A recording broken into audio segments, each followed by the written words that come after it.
Good morning. Good morning from Tremeirchion. This is a quite flat route for Wales. Very nice day. Autumn has definitely hit proper. I had numb hands and numb feet this morning, but not too bad, all things considered. So I'm still knackered after my ride with David 2 days ago. So I've come a relatively flat way, but I am going to go full gas. I've already done full gas up the green. And my Garmin cheated me basically. It said I was ahead of my PR all the way and then turned the last corner and it's like, oh, you're actually 10 seconds behind it. So I had a full strop. I'm going to go and have a go at Tremeirchion Hill, which is not a huge hill by Welsh standards. It's like seven minutes long, but it'll be quite hard. I had a look, my PR is actually pretty good up here, so I doubt I'll beat it, but the power looked beatable. Just depends on if I'm fatter than I was then. If I'm carrying more weight, what the wind conditions are like versus last time I did it. But I'll just go and have a full gas effort and see what happens. So I'll show you, this is like the Hulkins still really, it's not the proper hills of Wales. And you'll see a slightly different area. So apologies for how I sound on this voiceover. I am full of cold and had to miss my hill climb yesterday. And going back on video footage I need to release. But I'll try my best to at least just edit out any coughing fits and just sound a bit grotty. So yeah, Tremeirchion Hill, this area of Wales is quite nice for not being the mountains proper. This is like a hill ridge line that runs parallel with the coast. And it's really nice cycling. It's really good cycling if, you know, unlike me, you're not into the absolutely massive mountains. The way I'm doing this hill is a longer segment than most do, so it sort of flatters me a little bit, which will become apparent later. But that left turn you saw me take, what I'm doing is treating it as a segment from the very bottom. There's a steep kick here, and then we come into the village centre of Tremeirchion, and I turn right up the rest of the hill. Now, I chose to go quite hard on this bit because it's really the steepest section of the road, the very first bit, and it psychologically is quite nice on a hill climb, I think, to carry some power up into it, sort of get your speed up early.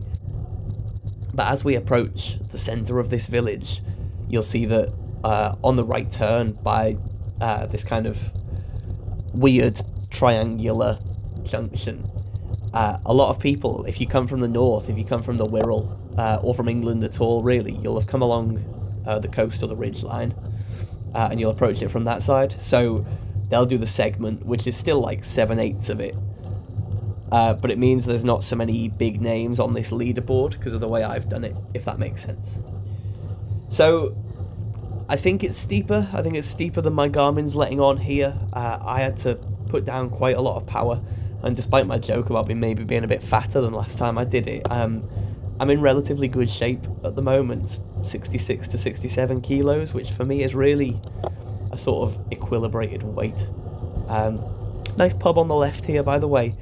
It's a nice little village. This area is quite nice because you're just away from like Prestatyn and Rhyl and these like North Welsh coast resort towns, but there's still a little bit of, I guess, accessibility. It doesn't feel like the middle of nowhere. It doesn't feel like you're out of civilization.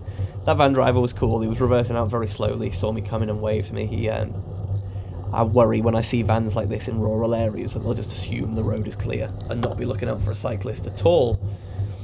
Breathing's sounding a bit ragged here, but I'm still steadily at sort of 370, 380 watts. Now, I knew on this climb that towards the top it's flat and it descends and it does a few false summits, and I think I said this at the beginning, you guys know I'm really bad at holding the power down for those, so I thought, well, I'm just going to invest loads and loads here. I'm really going to try and hold around 400. I can do 400 watts for 5-ish minutes, that's around 6 watts per kilo. But steady. I'm not really doing it steady here. You see I'm surging and I'm recovering, so I'm going to end up with lower power.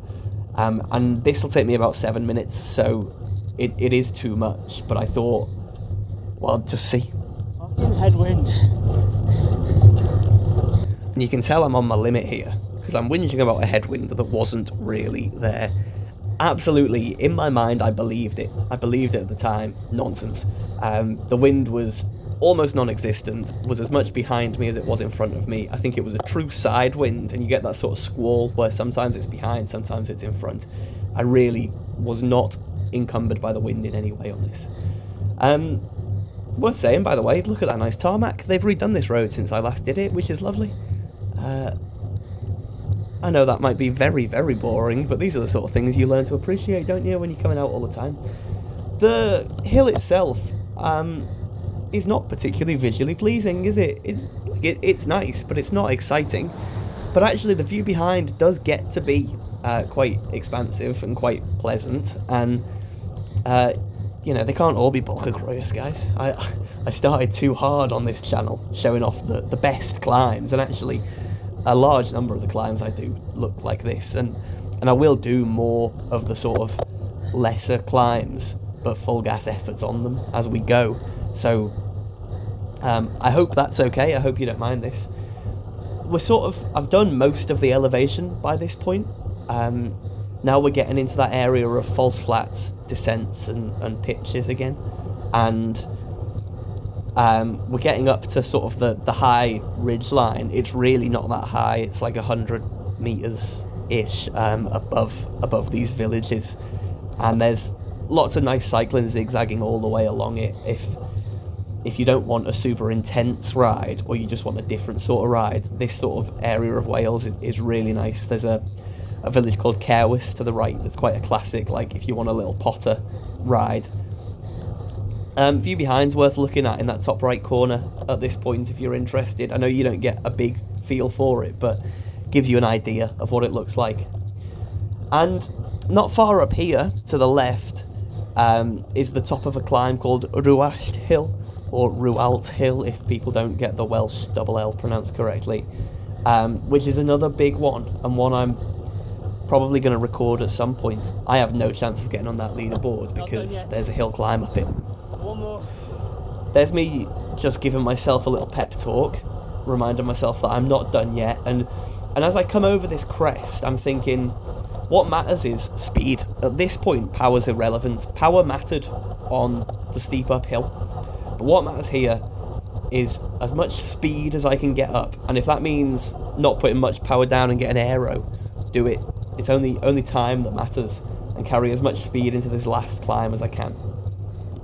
My Garmin sort of sync thing is a little bit off, but not far off, and you see that I've gone death or glory at the end to still be trying to do 400 watts up here. And you can tell that I'm finding it hard because I'm doing Nick's grind.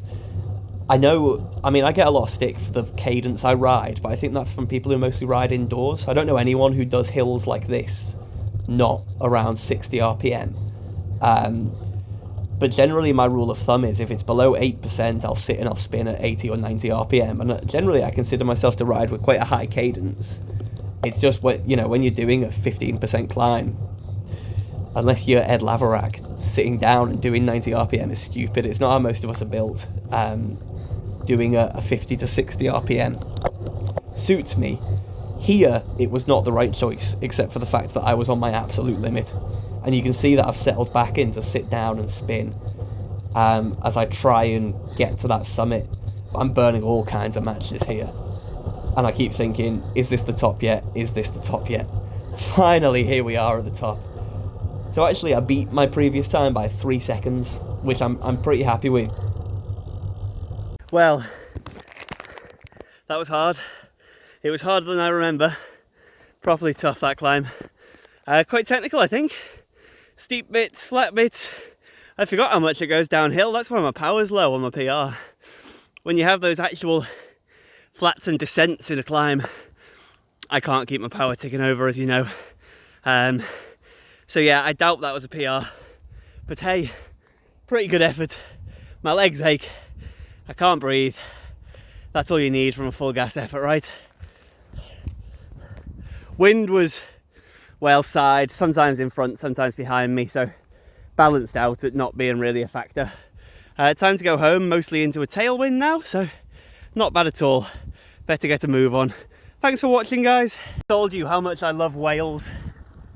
Look at this. This is nowhere. This is just Melin Windmill, Pentraholkin. Just the view over, well, that's down to where I live, behind me. You can even start to see the Lake District, believe it or not. Crazy. So on my little ride today, not too far, I've been out down to Tremeirchion. I've gone far enough to see Snowdon. Well, Snowdonia, probably not Snowdon itself. And now this view where I can see the lakes over my own house. Absolutely stunning. Local interest. My mum used to live down here.